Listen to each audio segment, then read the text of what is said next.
What's going on, everybody? Welcome back in episode 4 of Get Bucked. I'm Ryan Anderson, your host, and I'm now joined by my co-host, Jackson Muniz. Jackson, how you doing? Doing good, man. Happy to be back after a little 10-day hiatus, I think it was. It wasn't too long. It's a little about like, a 10-day break after we wrapped up the Del Mar season. It was a fun season for sure. It was awesome just being out of Del Mar every day. I got to see you a good handful of times. I got to see our buddy Noah Maher. And then obviously, Frank, everybody else that's always out there. It was a fun season, but definitely needed a bit of a 10-day break. You didn't go too crazy at Los Al this past weekend? No, didn't even watch a race at Los Al.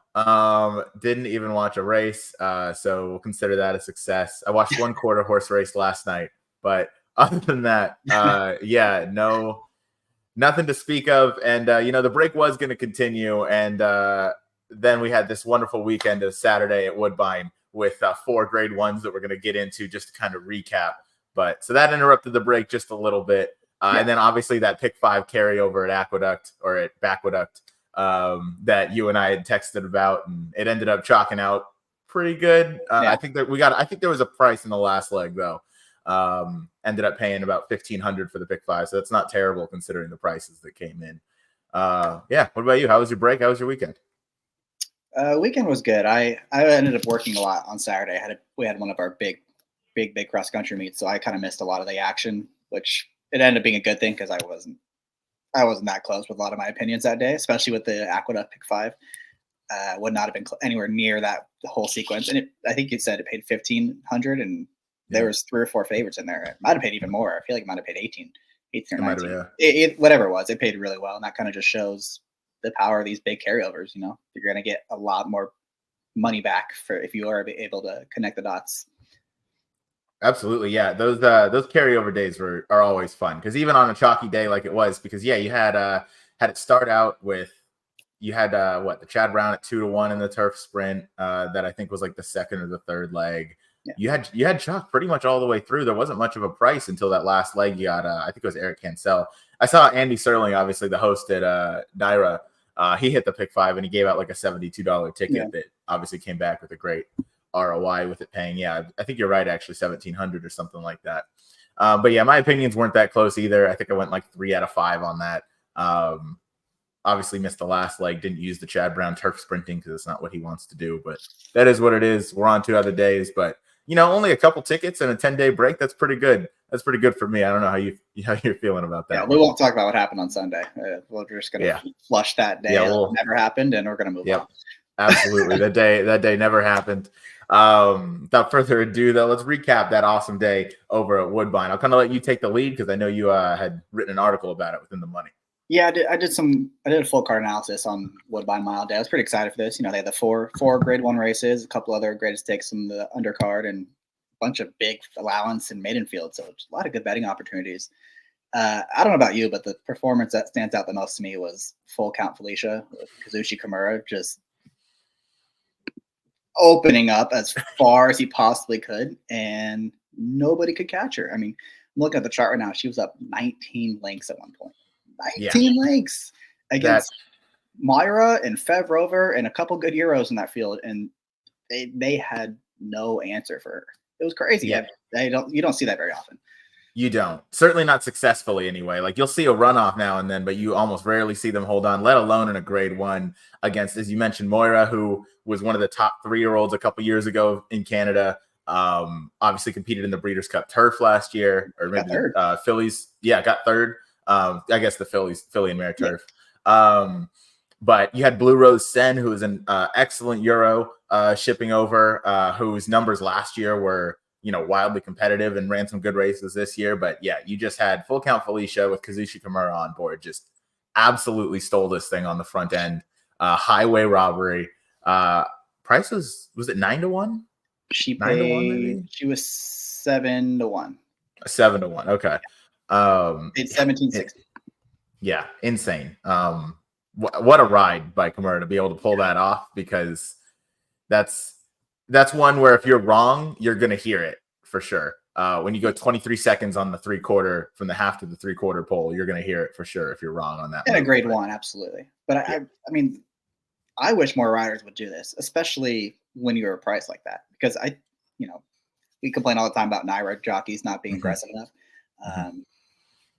I've seen this happen plenty of times out here in California, though, especially on the dirt racing when they're going 2 turns. It's really hard to open up that much, obviously, in these sprints. But in Yeah. these 2 turn races, we see jockeys out here like Maldonado or even Emily Ellingwood did it a couple of times this summer, Mhm. and they just they open up as far as they can, and it works more often than you would probably think. Especially when Yeah. you're talking about these long shots, who that's their best chance is open up and good luck catching me. Yeah, to my memory, it only happened once at Saratoga this summer, and it was with that 40-1 Chad Brown horse. Florent Giroux just sent him out, and obviously beat me and a lot of other people for it because that was the one Chad that not many people use. But hey, Yeah, that move works. It's just further proof that that is a successful move time and again. And if you're right, you're right. But that was a hell of a way to start off the 4 grade ones that were on that card. Moving next to the Woodbine Mile, what were your kind of thoughts on the recap here? What did you have before the race? How'd they pan out? I was all about Naval Power. I mean, I thought he just towered over this field, and he was the most disappointing. I didn't bet him because he went off way shorter than I thought he was going to, but he was by far the most disappointing performance of the day, I thought. Like I said, he went up at 1-2. He got a really good trip right behind the speed, and he just had nothing. He had nothing, nothing in the stretch. And I know they went pretty fast, but Filo de Oh, Filo de Ariana was on the lead, and he finished ahead of Naval Power. And a big long shot came. I think it was Win for the Money was Mark Cass. Of course, it was Mark Cassidy. He paid $14, or no, he was 14-1, so he paid $30 and won the race. I don't know if any of these horses are going to make any noise this year at Del Mar in the Breeders' Cup. I guess maybe Naval Power if he has this huge rebound, but I don't think anyone else that ran in that field is probably going to be too dangerous in that spot. Going to depend on who ships over from Europe and Japan as well, possibly. And obviously, there's going to be some horses on the East Coast that are going to have their say as well. So, not too much to say. Nothing else to say too much. definitely. That's a good little teaser leading into next week when we're going to go over the Saturday Breeders' Cup card. Today, after we wrap up Woodbine and the recap, we'll kind of preview Juvenile Day for the Breeders' Cup, just an early preview, an early look ahead, just kind of what we saw coming out of the summer stakes at Del Mar. I guess also the summer stakes at Woodbine is what that one's called. And then the stakes up at Saratoga with a lot of Breeders' Cup winning your ins. I think we just had another one at Churchill over the weekend, a couple of them most likely, with the Pocahontas, and I'm blanking on the big one, but that's on me. Iroquois, I think, is Iroquois. Yeah, thank you. Iroquois. There it is. There it is. No, that's it. We got there. That's teamwork right there. So we got there. We got it done. Yeah. So Woodbine Mile. Yeah, you got to think Naval Power. Huge disappointment. I'm right alongside with you. I threw together a pick 5 on this day just to play it, just to kind of see. I thought there were kind of 3 singles or 2 singles in the sequence, and it was Naval Power and it was Alquadra, who we'll talk about here in a second. But yeah, the EP Taylor didn't have Full Count Felicia running away with it. That was a really impressive ride again. And then Woodbine Mile, yeah, Naval Power just didn't show up. And it sucks to see that Master of the Seas is still sidelined with what appears to be a significant enough foot injury. And you'd have to imagine after missing this race, he's probably not going to be ready in time for the Breeders' Cup Mile, which is a shame because he would have been, probably a favorite if he comes back to the form he showed at Keeneland earlier this year. When he ran in front of Naval Power.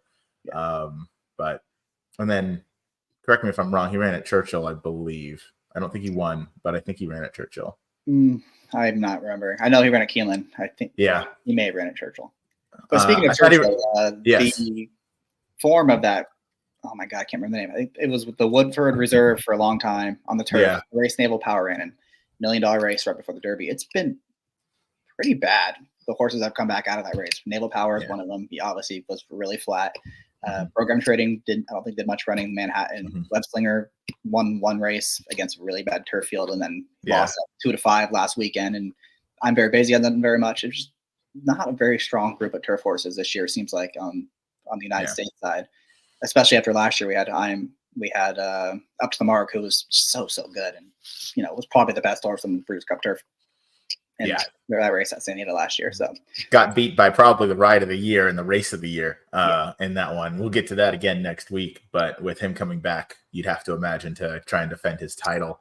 But sticking back to Woodbine, I know we went off on a tangent just talking about how excited we get for Breeders' Cup and everything. It happens. But moving on to the summer stakes at Woodbine, another grade 1, this one for the 2-year-olds. How was it with this one? Because we had Al Quadra, another Euro shipper, lose to or just kind of not show up for Appleby, which is rare. Yeah, this was another. We'll talk about this race more when we get our Breeders' Cup Friday preview real quickly. But Al Qudra he actually did show up. He ran well. He was second, and he got severely interfered with in the stretch by Dream On, who, if you watch the replay, he drifted out about 6 or 7 paths into the way of Al Qudra, then straightened out, and then drifted out another 3 or 4 paths again into Al Qudra. So I'm not going to be too harsh on his performance, and he still ran well to get second. Al Qudra did. He was the only Appleby horse of the day to do any kind of running at Woodbine. He had 3 horses, I think all went off at even money or lower. So this horse, he did what he was supposed to do. Again, he was interfered with. And taking nothing away from the winner, who was New Century, who was another Euro shipper, who got the job done. He had the cleanest trip. He'd actually been beaten by the Appleby horse a couple of times, but he was able to turn the tables on him today. I like that they both were somewhat tactical. I mean, especially at a track like Del Mar, when it's tough in these 14-horse fields. If you get stopped at all, you're in deep, deep, deep trouble. So you want to be close to the lead. And again, this was a fast pace. They weren't coming from the clouds or anything. They were making early moves. So I think they're definitely going to be contenders in the Breeders' Cup Juvenile Turf, depending on who else shows up, obviously. Definitely. Yeah, my apologies. I was thinking of Mountain Breeze, who didn't show up for Appleby earlier in the turf sprint on one of the cards. No, Al Koja did show up to run second, and you pointed out that did get interfered with. So my bad. Got my races mixed up when all that Godolphin Blue shows up at Woodbine. It's hard to keep track of sometimes. Yeah. Yeah, so that's a great recap. Yeah. New Century, as you said. Yeah, Andrew Balding, I believe, is the trainer. Oisin Murphy was the rider. That could definitely be a contender. You mentioned, though, Perfect Trip during that race. So it's really a distant, or it's a who gets the trip in the juvenile turf. It kind of is every year. Last year it was just FYI was Juvenile Turf was the favorite. It was a European horse. There was 2 of them. One of them scratched at the gate or the day of or something. Yeah, that was River Tiber and Mountain Bear. Yeah, those are the 2. Okay. Sorry. Yeah. Anyway, New Century got rolling for the Euros, and then moving on to the Grade 1 Natalma Stakes. I believe Cassie got the try here. He did. Had probably like 6 runners in this race. Got a price home. I used a horse of his that finished underneath, but he got what was it? It looked like 16-1 and one more time. Got the win for the Natalma Stakes. Do you have this one anywhere close? I'm not as bullish on this one as moving forward as I was on the Summer Stakes. On the bright side, if you did have the Mark Cassie trifecta, it paid $220 for 20 cents. So that's pretty good if you were all in on Mark Cassie and against the Appleby runner, which, again, the Appleby runner did not show up. Yeah. The pace wasn't very hot in this race, and it was a merry-go-round. The 1, 2, 3 finishers were 1, 2, 3 the whole way around. I think one of them might have passed at some point in the stretch, but other than that, no one did too much running. Vixen was the runner-up coming out of an okay race at Ellis Park. Figure wasn't super fast. This is probably the one I'm going to fade these horses come Breeders' Cup time. Yeah, this was an oddly run race. Absolutely. It was just one of those that looked like it was just, you said it best, merry-go-round. They were just all going around together. There was no one making up any ground. Everybody up front looked too comfortable, and there was some passing in the lane, but it was really just the 3 Mark Cassies just kind of passing each other like they were in a workout together. So I'm with you, though. That's probably a fade moving forward. Was there anything else? I know you did the full card write-up for Saturday at Woodbine. Was there anything else in any of the other races that caught your eye that you want to touch on that maybe pops or? Patch is a hooligan. I can't think the last name, but he just wins, and he's really cool. He's fast. He flies out of there. He goes at the front, and he just does not let anybody pass him. And he won again, dominating fashion. I haven't seen the figure yet, but I know his last couple were over 100 on the buyer scale. So he's a pretty good horse. He loves these synthetic races. He does. He is a monster. How many did he win by this past weekend? I think he won by about 4 or 5. He Okay. dominated. Because last time I tried to beat him and I got close because he won by a nose, but man, that horse is dead game. And yeah, he goes straight to the front and he really doesn't look back. Which it's awesome. It's awesome to see a horse like that knows how to win. I wonder if he'll ship down here for the Breeders' Cup. I know he's mainly a synthetic runner, and I don't really know where that's going to fit with him. You don't know if that form is going to translate to turf. You don't know if it would translate to dirt. He is really just a synthetic specialist. And Woodbine had another very similar synthetic specialist last year, just retired. Pink Lloyd. Oh, Pink yeah. Lloyd? Pink Lloyd. Lloyd, who I don't believe shipped to the Breeders' Cup because, again, synthetic specialists, and sometimes, horses just best on that surface. Yeah, I mean, I'm not too concerned about. I think he'd be okay on the turf. It's more 5 furlongs is probably too sharp for him, and the mile is too long. There's just nothing that kind of hits him right between the eyes. If this year was down the hill at Santa Anita, I'd absolutely give him a shot in that. But it'd be tough to see him at Del Mar. I think just the way the card's going to be set up. Absolutely, down the hill at Santa Anita would be sweet. Yeah. Not sure if we'll get that whenever the next time Santa Anita gets a Breeders' Cup, which I believe is going to be 2028-ish. So it's going to be a little while. Just because I think 2025 and 2026 are probably pretty set between Belmont and Keeneland. Well, it's going to be here next year as well, Del Mar. It's Del Mar. I'm sorry, 26 and 27. Sorry, years are going. 26 and 27 are going to be, Belmont and Keeneland, I'd imagine. So probably 2028 is when we'll get back on the West Coast at Santa Anita. And hopefully by then we're going down the hill because that'd be incredible. It would. All right. That's kind of the Woodbine recap for Saturday. And now we want to get into our Breeders' Cup Juvenile early thoughts. So these are all the races on Friday. We have 5 of them. We got the Juvenile Turf Sprint that we're going to kind of start off with. This is going to be kind of tough because there's a lot of European contenders, probably led by Whistle Jacket, trained by Aidan O'Brien, ridden by Ryan Moore. They often have quite the contingent that comes out here. The cavalry charge of Aidan O'Brien is real. He brings them all out for that pretty intimidating looking march onto the track for the warm-ups and the workouts. So, did you have any early thoughts here? Not really. I mean, usually, at least on the American side, you see these last preps, this upcoming Saturday, Super Saturday is what it used to be called. It's no longer. I don't think it's called that anymore. But get the final preps in. I know that Santa Anita has one, and I'm sure Belmont at the Big A will as well. I probably won't be taking any Kentucky Downs horses because it's just a completely different configuration going the 6.5 compared to the 5 at Del Mar. I'm sure Wesley's got a couple that are going to be ready, but that kind of be the theme for me in these turf races. It's just kind of a wait and see approach because there's so much unknown about what's coming over from Europe.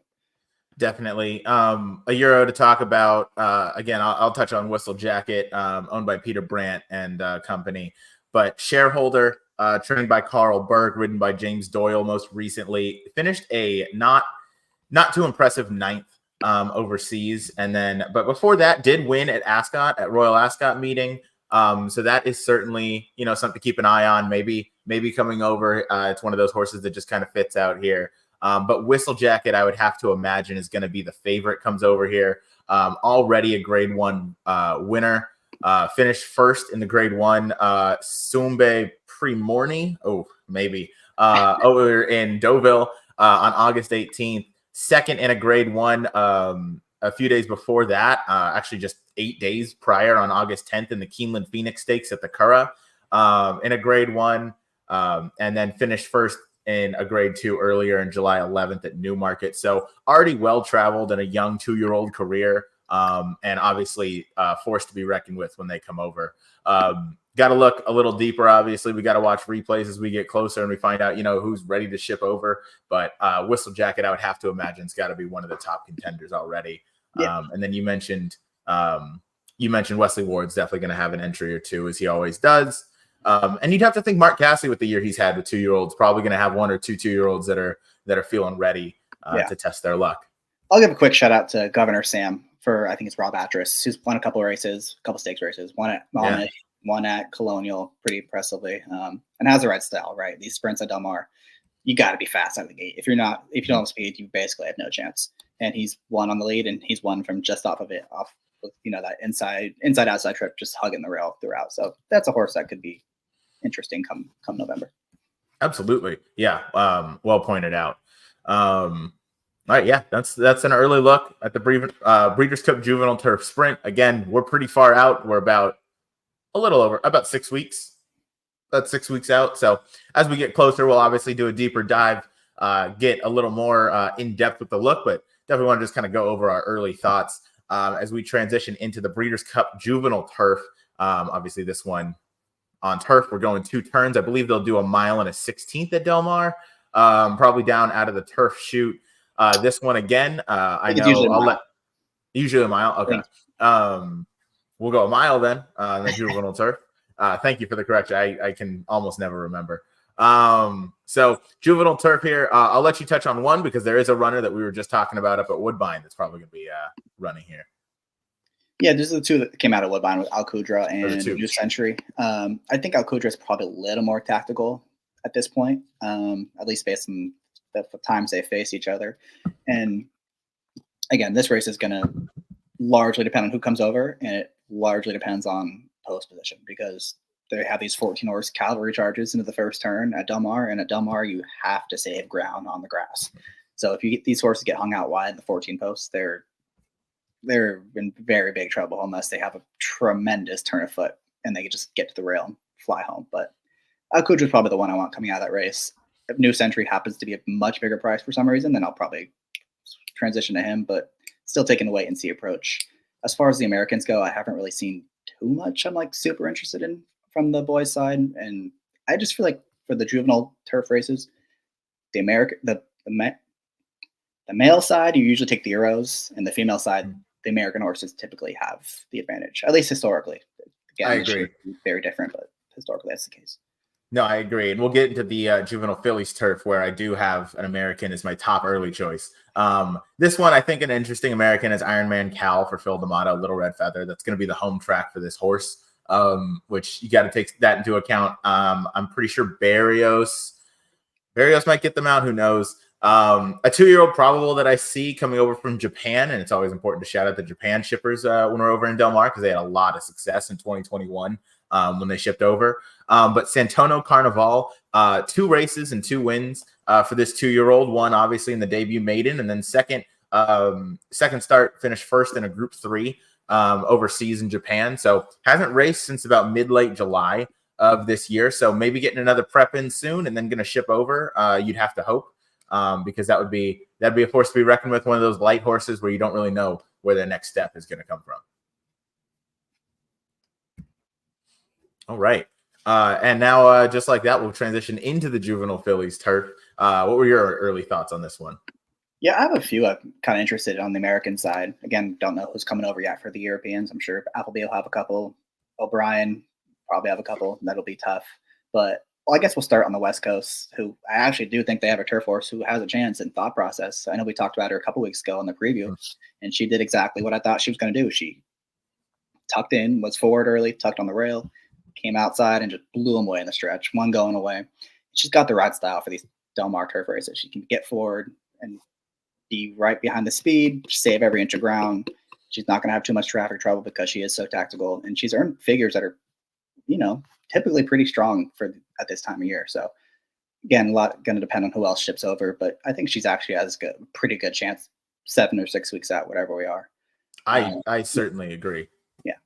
Yeah, I certainly agree with that. As far as the early look goes, we don't have a whole lot, honestly, in terms of the European shippers. All I see is Enshota, Simmering, and Latin Fever, who's trained by Mark Cassie up at Woodbine. And then Duty First, trained by Andrew Watson, A. Watson. I forget his first name. Apologies, but this one, as you mentioned, there's a good chance to kind of go against the Euro shippers in here. I believe it was won by an American horse last year, if I'm remembering correctly.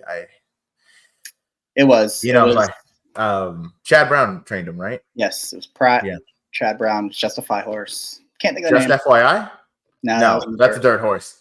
Yeah, It was the 12. yeah, it She was. won. It was Yep. Chad Brown paid like $20. Yes. Can't think of the Yes. name, but I know the rest. Yep. I know exactly. Yeah. Klarovich stable. Yeah. We know what the horse looked like. We just forget the name. But yeah, I'm with you. Thought process. We talked about on I believe it was closing day at Del Mar, one of those days. Yeah. Closing weekend maybe. But talked about this horse. This horse came out and delivered in a big way. I believe I played against this horse a little bit. I was wrong. That thought process absolutely dominated. That horse was for real, and I'm excited to see her back. She might run once more. Yeah. You'd have to, with about 6 weeks out, probably going to run at Santa Anita coming up here in the next few weeks, and as a final kind of prep before the Breeders' Cup. But this is a horse to look out for. A lot of this is going to come down to the post position draw with these horses. As you mentioned, at Del Mar, it's imperative that they save ground. So we definitely want to see, how all that pans out. But I think this would be the race to look towards the American. Yeah, and this is coming from someone who has never once bet a single California horse in the Breeders' Cup going 2 turns. Not one horse in my entire life have I ever bet, and I think she's that good. We'll see come November. Anyone else you're interested in on the American side? I have a couple more.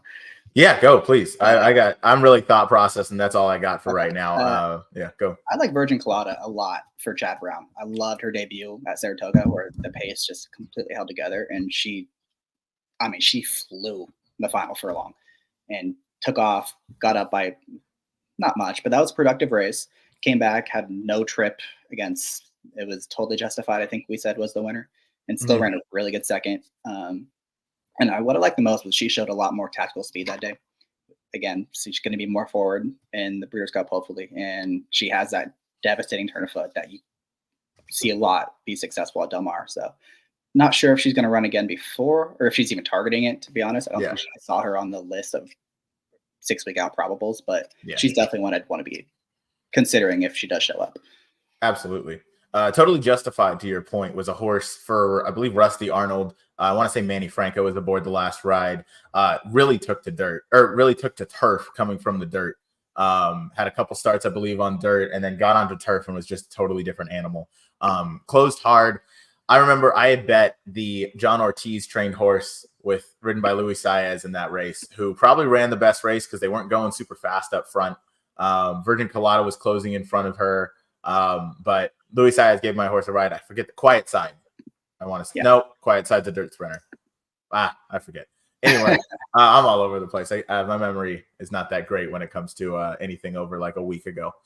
But that horse I didn't see on the probables either. But yeah, Virgin Colada, Totally Justified. Have to be 2 that you keep an eye out coming out of that race. Totally Justified, I think, kind of got the dream trip, and you mentioned Virgin Colada showed a lot of maturity in that start.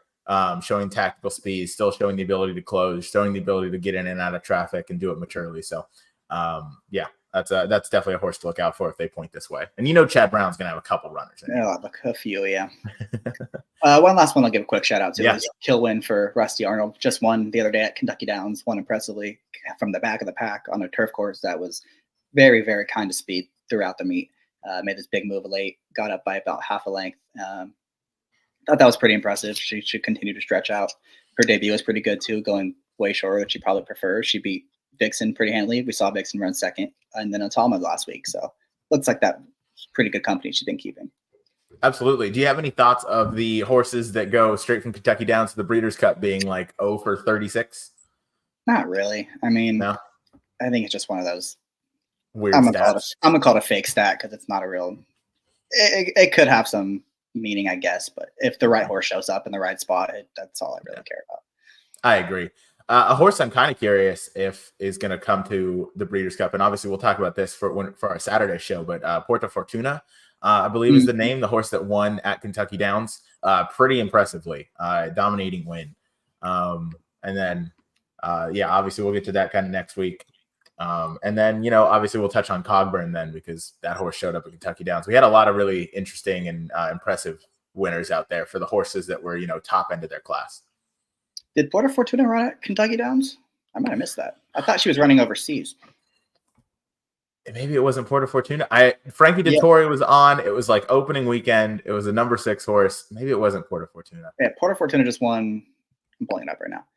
the Matrone Stakes at Leopardstown. Oh, okay. I watched that race too, so that's what. Okay. And she was here last year in the juvenile turf. She got second. Yes. What horse am I thinking of then? I gotta look this up. But yeah, anyway, did you have thoughts on what any others for the what is this? The juvenile fillies turf here? No, those are kind of the three I'm have my eye on right now. Yeah, those are definitely three to keep an eye on.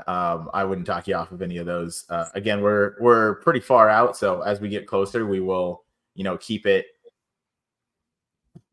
moving as we kind of get closer and get going. But moving to the juvenile fillies here, I am still trying to find the name of this horse that won at Kentucky Downs because it's going to kill me. It was such an impressive win that I can't believe I forgot it. But oh well, I guess it's gone now. Moving on to the juvenile fillies. This is an interesting one because a lot of these have not gone 2 turns yet. Obviously, a lot of U.S. contenders here. With it being on dirt, obviously Baffert is going to have a strong look in this race with the likes of Nooney and a horse that I think is going to really like the 2 turns in Tenma, ridden by Kazushi Kimura. I hope he keeps them out because I think he would have a real shot here. He's ridden this horse really well on his last couple races. Did you have any early thoughts here? No, Tenma's going to be interesting. I know Baffert's been very adamant before and after both of her first 2 starts that she wants 2 turns. That's what she's going to be good at. So the fact that she was able to win at 1 turn in a grade 1 is pretty telling about how good she might be. Definitely one that showed more tactical speed last time, so she'll be tough. I wasn't too impressed this year with the Saratoga horses. I know Immersive won the grade 1 that they have, and then the Queen's MG I don't know. She just doesn't do it for me. I don't know if she wants to go much further, and I don't know what she was beating in those races. The most impressive Saratoga horse that I saw was the Chad Brown trained Senza Parole. I think she ran, I believe it was the day before the Travers. And it was the first race of the day, and I was totally against her, and she had so much trouble, and she smoked those horses. I mean, that was a pretty solid group of fillies, it looked like, going into the race. Yeah. And again, she had trouble. She was between. She took up. She went around them, and then just galloped. Yeah, I think she's a really big figure. Very interested to see where she shows up next. Yeah, that horse was impressive on debut. Also, Bellum Justum was the horse at Kentucky Downs that I was thinking of. Finally found it. But yes, that horse, Senza Parole, definitely looks like could appreciate 2 turns. I wonder if they'll get another start in her before shipping out over at Backwood here in the next couple weeks. You'd have to imagine they might want to try. They might have a mile race coming up. I'm not positive. But if they do, that'd probably be a good gauge, going the 1-turn mile, kind of see how she takes to it, and then, train up to the Breeders' Cup juvenile fillies from there. I'm pretty big on Nooney. Queen's MG you kind of touched on. Immersive, that win was in the slop in the grade 1, so that's kind of one that you have to look at. Maybe she really relished the slop and she was the only one. Maybe she's just that good. Obviously, Godolphin owns and bred this horse, trained by Brad Cox, who's always dangerous. A horse I think is interesting that's come in underneath in all of her starts is Vodka with a Twist. Feels like the kind of horse that maybe is just going to relish 2 turns. Seems like a real, I don't know if stayer is the right word, but a horse that's able to keep on and really kind of maintain at that distance and that speed. So maybe Vodka with a Twist finally kind of breaks through going 2 turns for the first time because she lost by a nose to Tenma last out. I want to say lost to Nooney the race before. So has really put in some really good efforts. I think was over at Churchill the race before that. So has run some really, really competitive races, has run some really good speed figures, just hasn't quite found the winner's circle in any of those stakes yet. But going 2 turns, it's trying something new for the first time, and you will get a price on that horse come Breeders' Cup time. So did you have any others that you wanted to touch on?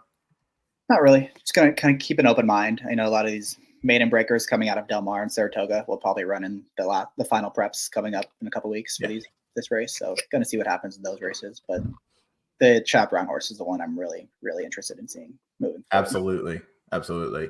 On to the Breeders' Cup Juvenile, which I think is probably going to be the most competitive and best betting race of the day for the Juvenile card. Just because I think the contention runs really deep here with both West Coast horses and horses coming from the East Coast. You have horses like Chance and McPatrick, who just won the Grade 1 Hopeful. Sounds Champagne? right. Hopeful. It's helpful. You had Gaming, who won on closing weekend at Del Mar, where Pratt, flew in to take this horse, won it in 7-2. You and I were there watching this, and we just couldn't believe that we let this horse go. I hyped up the horse in the show for 10 minutes, told you guys that he was not going to get beat, and then we get to the windows, and what did I do? I bet we tried to beat it. That was taken. We tried to beat him.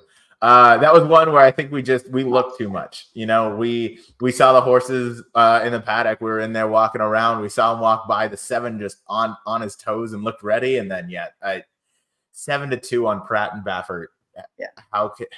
That's why you just stay at home and don't look at them in the paddock, because then you don't get right. influenced by things that you have no idea about. Because I have no idea what I'm actually talking about when I see a horse in the paddock. Oh, that horse looks good. Like, dude, you don't know anything. We don't know. No. That's absolutely correct.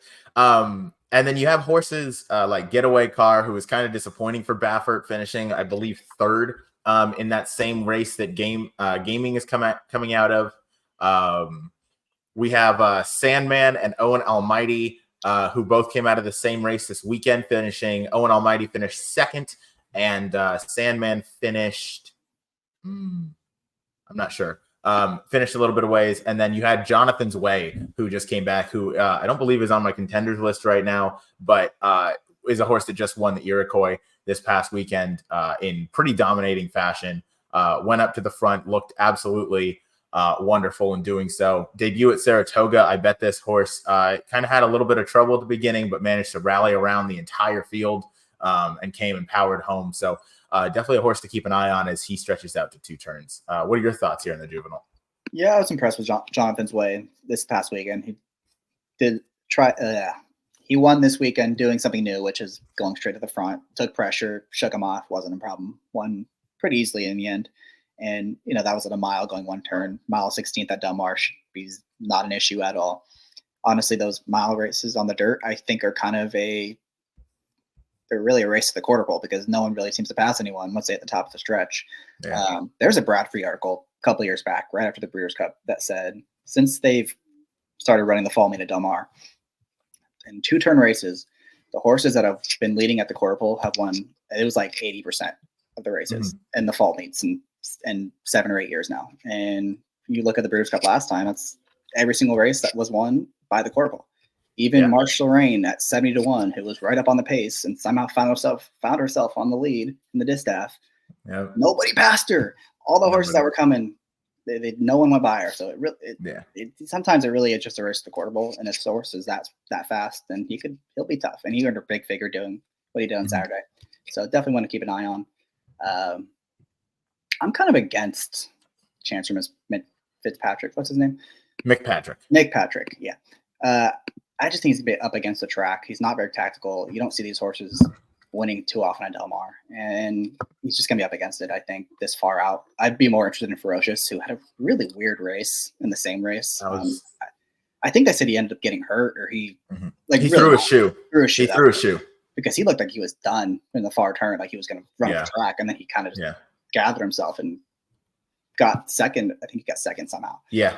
And, that was pretty impressive that he was able to overcome all that in just his second career start. So he's another one I'm going to be interested in moving forward. And then Gaming as well, who looked pretty good in the futurity at Del Mar. I know the figure didn't come back that great, but these Baffert horses continue. He did it the right way. He was able to rate that speed, which he was the only one of the Bafferts that was able to successfully do it. Getaway Car from the rail was pretty much a dead send. I forget the name of the 7 horse, which was Mike Smith and Bob Baffert. Citizen Bull. Thank you. Basically was sent out and wasn't really able to rate the same way, but Getaway Car sat a great trip. Tipped out basically at the quarter pole and was able to power home. But looks like the horse is really going to relish the 2 turns. So excited to see how that horse kind of takes to that. Ferocious, as you mentioned, a bit of a weird one that last race. We mentioned threw a shoe. So that's obviously going to take you got to take that into account a little bit. But was dropping back and then re-rallied with a purpose when Chance McPatrick came to the outside of him. I'm with you though. I think Chance is just going to be a little too far out of it. We saw in the race last year in the juvenile, where it was Fierceness that won that. No, it was the other. It was Fierceness. Okay, it was Fierceness. Yeah. It was Fierceness at a price who won that race over Bet Down Todd Pletcher horse and over Muth who finished second. But Fierceness came from just that second flight right off the pace. Basically took the lead at the quarter pole. That was at Santa Anita, so a bit of a different track, but still, the fact remains you really got to be up front in these dirt races, and it's going to be something that plays against Chance McPatrick and against a couple of others here. But gaming, I feel like, is going to sit that right trip. Yeah. And then I'm looking at the Breeders' Cup website right now for Pro Bowls, and they list a couple of Japan horses who might be coming over. So those they do. Last time it was at Del Mar, they won a couple of races, so you definitely have to look at them. I just gave those a quick look on the PPs. There are two, Shin Forever and Ikoral Azel. Ikoral Azel has only won the maiden or the debut race, hasn't raced again. And then I already forgot the other name. Shin Forever is the other Japanese horse. Finished first on debut and then finished ninth a few weeks ago in a Group 1 overseas. So maybe just didn't run his race that day. I haven't looked into that too much. But yeah, as you mentioned, Japan has been dangerous when they come over here. And even though I feel like the juveniles are probably going to be dominated by U.S.-based horses, you definitely have to give a look to these Japanese invaders, because as we saw on Derby Day, they'll take it to you. I forget the name of that horse. I want to say, who was the horse that won on Derby Day? It was Brad Cox and Florent Giroux, but the Japanese horse at a huge number just went right to the pace and just took it to him and almost came away with the win. So they are going to run their race and they're going to be aggressive. They're not coming just to, ship over and say we did it. They're coming to win. So they come with some real intention. So it's something to definitely look out for. And as we get closer, obviously we'll do a deeper dive. We'll probably have a show dedicated to those international races, or international contenders, just to really dive in and make sure we cover our bases there. Right. Any other thoughts on the juvenile here? Not really. Just looking forward to those final preps that are coming up pretty quickly. Should be good. Yeah, definitely. And then, the undercards for the Breeders' Cup was announced 1.5 mil in purses, which is awesome. So it's going to be just an excellent 2 days of racing, as it always is. I'll be there. Yeah. You and I were texting that they canceled the 6 mile and 3/4 race this year. I think just to get next to run in the Classic. Hopefully they're gonna try. The Classic.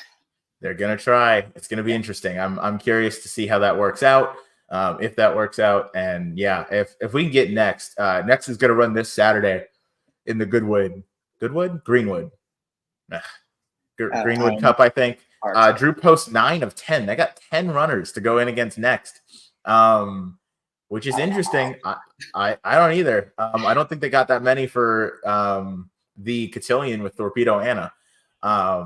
And I think they have a good, pretty deep field in the Pennsylvania Derby as well. And I think your favorite is on the inside, Dragoon Guard. Dragoon Guard, yeah, for Brad Cox. Gray horse. Two of the 3 favorites on Saturday are going to be grays, with Dragoon Guard and next. But Dragoon Guard looks pretty real. Looks like a good one for sure. So interesting to kind of keep an eye on. And now kind of for our final segment, as we approach the Santa Anita meet, obviously debuting with the California Crown weekend. We have, I believe, 3 million in purses on opening weekend, and that's going to be on opening day. That's Saturday, September 28th. Looking forward to that. We got a lot of great races, and we have some adjustments to some betting available. Some bets that are going to be available for this fall that I think we really want to talk to. I'll let you debut it with the $5 late double. Yeah, I think what they were trying to do is replace the bets that got lost with the closure of Golden Gate. So they have the Golden Hour double that was the same stakes with $5 minimum and 15% takeout. I was a big fan of that. Now it's gone, but they brought it back at Santa Anita, which is good because I'm more familiar with those horses. So I'm definitely going to be involved in that because I'm a big doubles player. It's probably besides win bets, it's the most churn I have is in those double pools. So very excited about that. 15% takeout is huge. I mean, that's the lowest in the country, I think, tied with Keeneland and Woodbine, I believe, both have 15%. So that's very, very big. And then they also have the $3 late pick 3 that is different from the $3 turf pick 3. The turf pick 3 is still at 23% takeout, I believe. Yes. This one is going to be 15%, which is awesome.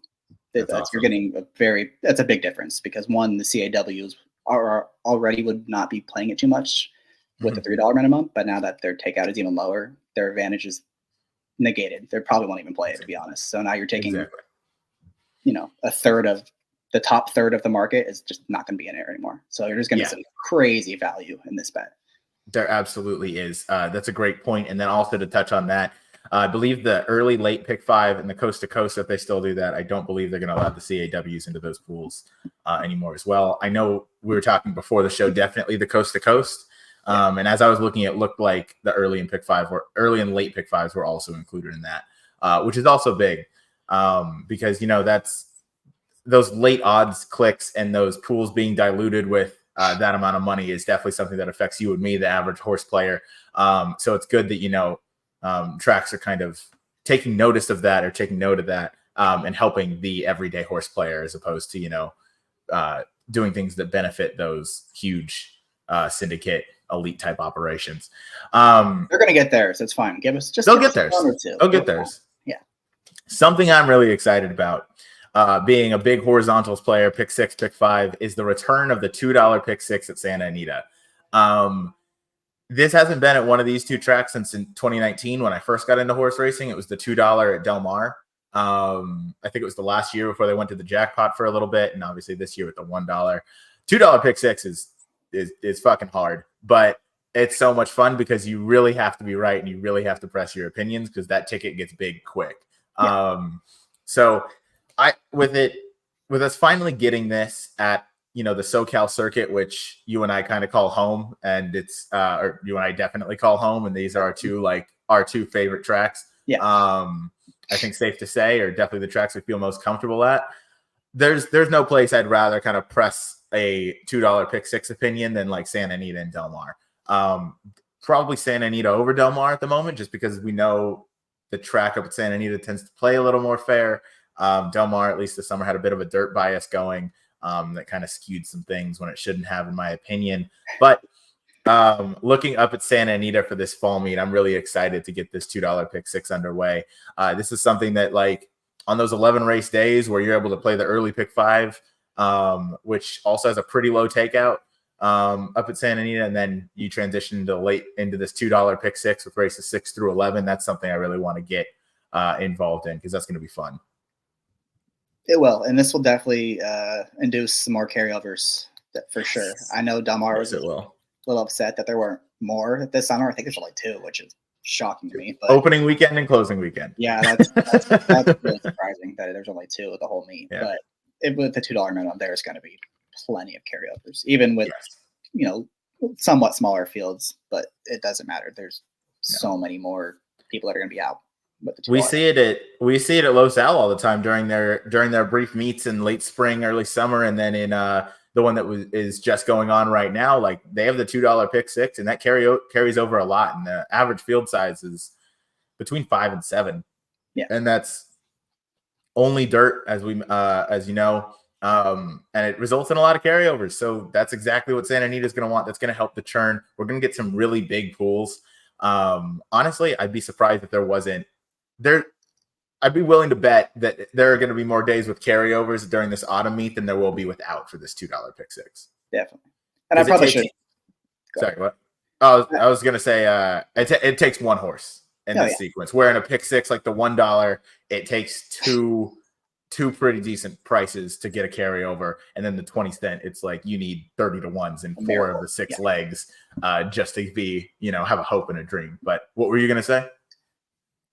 Oh, just that this goes back hand in hand with the late double and the late $3 pick 3 now that, the last 3 or 4 races at Santa Anita are always big fields and they delay their maidens. So you have these impossible races that are going to be the end of the sequences that are going to blow it up if you're not right. And like I said, all it takes is one.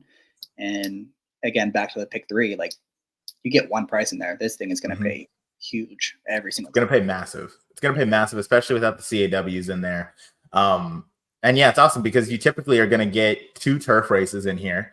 Because you normally have, if the feature race is a dirt race, you'll normally bookend it with turf. So I mean, typically with the way Santa Anita kind of structures, you get a maiden race in the last, whether that's special weight or Calbred or, maiden claimers. You get one of those, which are normally deep and competitive races because they're about 10 to 12 deep. Obviously, whatever the feature is that day, you get to watch some good horses. And then, you probably have a turf like allowance optional claimer starter, maybe. You're going to have really deep and competitive fields, and whoever is going to make the races or schedule the races. I'm blanking on that exact term there in the racing office, but whoever that is going to make sure these fields are stacked. Their goal is probably to try and get this $3 late pick 3 to carry over somehow. Like, I wonder if it does. It might just pay out 2 out of 3. I'll have to check. I'll have to check because I know the turf pick 3, like the all turf pick 3s. I think those. I don't know that I've actually seen 2 out of 3. Maybe at Keeneland. I'm not sure. I've seen it pay like 100,000 at Keeneland. Yeah, at Keeneland, yeah. Just this past spring, I think we had 100K something carryover because there are a couple wild prices in there. But I'm looking forward to this fall meet at Santa Anita. They really seem to understand that they can up their handle with plays like this $5 double, which I'm going to be a big part of as well, as I know you are because you're a big double guy. I love the $3 late pick 3 and the $2 pick 6. So that's 4 bets for me. That's an early pick 5, the $2 pick 6. If you're out, you play the $3 pick 3 and hammer a late double. That's a great day. That kind of gets me. I mean, I'll probably pay the late pick 5 too on one of those good days, but for the most part, that's going to really help just kind of get some good boosted odds almost. Because if you really have an opinion, those with the CAWs not being a big part of those sequences, that's really going to make a big difference in terms of the payouts. You're going to get way better than the parlay, the win parlay would be. Absolutely. Especially compared to the 50-cent pick 3, it's going to be night and day, the difference. Night and day. So I assume I'm correct in assuming the $5 late double is replacing the $2 entirely. Yeah. Same with the pick 3. I'm not sure. I don't think those are going to be. I'm not sure if it's going to be a separate wagering menu like they have currently, or if it's just they're going to somehow change it on your ADW. Yeah. They haven't really said, but I'd imagine. I'd imagine it's going to be a special tier. It'll say, Santa Anita late pick 3 and late double type thing. Similar to the golden hour and what they did. And honestly, they might end up calling this the golden hour again, with it being kind of like the last 3 all within about an hour or so. Yeah. So I'm curious to see how that's going to work out. But either way, I'm excited to get these bets underway. Yeah. And then real quick, they're on California Crown Day. They are having a $2 pick all turf pick 4 with 15% takeout. So that's really excited about that because they're going to have the $1 million race down the hill, or I think it's 750 down the hill. I'm sure it's going to be a great field. They have the John Henry that's going to be another 750. Sure, that'll be a great field. So that'll be a good card. There'll be a lot of stakes races. $2 pick 4 is. I love the $1 pick 4, and now $2 pick 4 is even better. So $2 pick 4, I can already tell you my single in the down the hill, and then I'll spread elsewhere. It's Johnny Padres. That horse is going to run in the 750K going down the hill. That horse loves going down the hill. Was flying in 2 races going the flat 5 at Del Mar. I'm playing that horse. That's a single. I'm not even looking at the race. If that horse is entered in the field, I'm playing that horse, and I will figure out the $2 late pick 3 because that horse is winning. And he's going to get second. Sorry. AG Bullet will beat him. Oh, okay. That's I don't know. I've heard the announcers say 2 different things. So I've heard on, I think it was TVG, it's Silver Bullet because AG is the term for silver. So I've also heard it's Silver Bullet because I think the horse is a gray as well. Yeah. So I think that's where it came from. But AG Bullet, Ag Bullet, Silver Bullet, whatever you want to call it, that horse goes fast. I'm clearly not a chem major, so I'm not either. I heard that on a broadcast. That makes a lot of sense. Yeah, it does. If you think about it that way, that's like a whole different level. But I kind of like AG Bullet. That I don't know. It just kind of has a good ring to it. I think it was Trevor that said Ag Bullet. I was like, I've been saying AG for like 3 years now. My Who knows? But that's pretty much the show. Wanted to go over, our thoughts on Woodbine. So happy we were able to do that, especially because you wrote a full card article there. We gave everybody our early thoughts on this Breeders' Cup Juvenile Friday coming up on November 1st. And then, these new bets at the Santa Anita Autumn Meet. Can't wait for these. Next week, I think we're coming back and we're going to do another early look with the Breeders' Cup Saturday. races, and there are a great deal of those. I think we're looking at 9. We'll give a look around this weekend. We'll probably recap the Parks Stakes if I had to guess, with those being, a good 3 with some good fields. Obviously, Grizzly Bear in the Cotillion, deep and competitive field in the Pennsylvania Derby, and then a 10-horse field with Next running in the Greenwood. They must have raised the purse for the second place finisher, because I have no idea how they got 10 horses in that race. Either that, or maybe they know something where like Next isn't cranked up at 100%, and I don't think he needs to be, but that horse just it's awesome watching him run, and watching him close and the speed that he does is super cool. Because not many horses can get to the quarter pole after running 1.5 miles and power home sub 22 like I think he did at Saratoga this past summer. But I didn't hear that, but if it's true, that's unbelievable. I'll have to look up the exact fraction. It was sub 24 for sure. Yeah, it was sub 22, or sub 23. I don't know.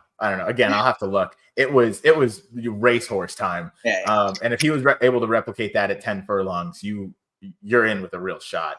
So give him a chance. Give him just one chance. He's a gelding. You're not losing anything if he runs up the track. Just try it. Yeah. You lose nothing, and you can just go right back to marathon races next year. Like, I don't know, unless they're really trying to get some sort of like winning streak record with him, which I don't know what the point of that would be. Unless the connections are trying to, beat every other marathon horse into retirement, which he's pretty close to doing already. Yeah. But I'm not sure. He's tactical, so he doesn't need the lead anymore. Like, he can kick for home, like almost like a turf horse with the turn of foot that he has. You know what? That's a good idea. Put him in the turf instead. That's 12 furlongs. That would be before. I know he has. Yeah, he has.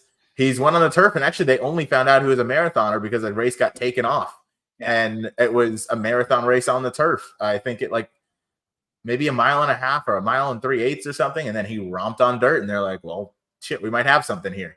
And maybe they'll do that. I don't know. Maybe that's the secret plan that no one knows about, but. We'll find out next week when we recap on episode 5 of the Get Bucked, excuse me. And then, we'll give our early looks at Breeders' Cup Saturday. And who knows, maybe we'll have some more special stuff. Maybe we'll have a special guest. You got to stay tuned. But Jackson, any parting words? Go Birds.